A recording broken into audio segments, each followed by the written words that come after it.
நடந்த இது வந்து மிரட்டி கல்யாணம் பண்றதுக்கு அவர் என்ன சின்ன குழந்தையா? எனக்கு அதுக்கு மட்டும் ஆன்சர் சொல்லுங்க.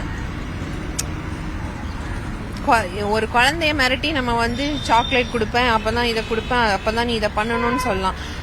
2 பேரும் என்னது 35+. அவரை நான் கூட்டிட்டு போய் மிரட்டி எப்படி நான் ஒரு 15 போஸ்ட் போட்டிருப்பேன் அவரை பத்தி.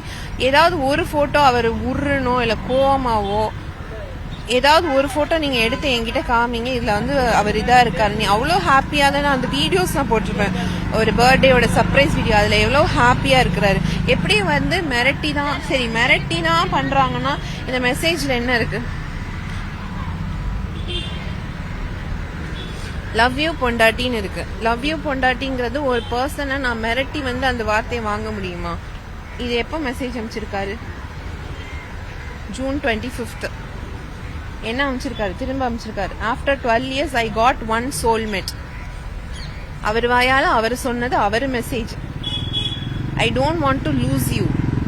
இந்த மாதிரி என்கிட்ட ஏகப்பட்ட மெசேஜ் இருக்கு. லவ் யூ பொண்டாட்டி, நீ இல்லாம நான் இல்ல, உன் மடியில தான் நான் சாவேன். அந்த மாதிரி என்கிட்ட நிறைய மெசேஜஸ் இருக்கு.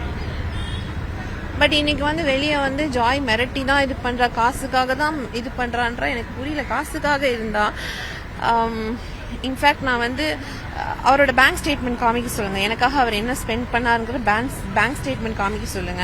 எனக்கு அவர் வீடு வாங்கி கொடுத்துருக்காரா, இல்ல வந்து பங்களா வாங்கி கொடுத்துருக்காரா? என்னோட இருந்த 2 காரையும் அவர் தான் வந்து அதை வந்து சேல் பண்ணாரு. சேல் பண்ணிட்டு BMW நான் பே பண்றேன்னாரு. எனக்கு தேவையே இல்லை அது. நான் 2 நல்ல கார் வச்சிருந்தேன், அதெல்லாம் கொடுக்க வச்சு இன்னைக்கு வந்து நான் அவர் ப்ராமிஸ் பண்ணது, நான் தான் கட்டுவேன் தங்கம், நான் தான் உன் புருஷன் எல்லாம் சொல்லிட்டு போனாரு. இன்னைக்கு வந்து நான் காசுக்காக இருக்கேங்கிற ஒரு ஸ்டேட்மெண்ட் விடுறாரு. காசுக்காக அவர் இப்ப வரைக்கும் எனக்கு எதுவுமே பண்ணதே கிடையாது. காசுக்காக இருந்தா காசை வாங்கிட்டு சமைதியா போயிடுவா. இப்படி வந்து ரோடு, தெரு, போலீஸ் ஸ்டேஷன், கோர்ட் வாசல்னு உட்காந்து சண்டை போட்டு, அதுவும் என்னோட ஹெல்த் இருக்கிற சிச்சுவேஷன்ல நான் வந்து ஃபைட் பண்ணணும்னு எனக்கு ஒரு அவசியமே கிடையாது. ஒரு அப்பாவா என்ன பண்ணாரு? அந்த குழந்தை NICUல இருக்கு. என்னால ஒரு நாளைக்கு அதை 10 minutes தான் பார்க்கவே முடியுது.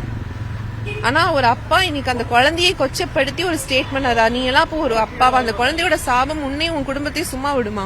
விடவே விடாது.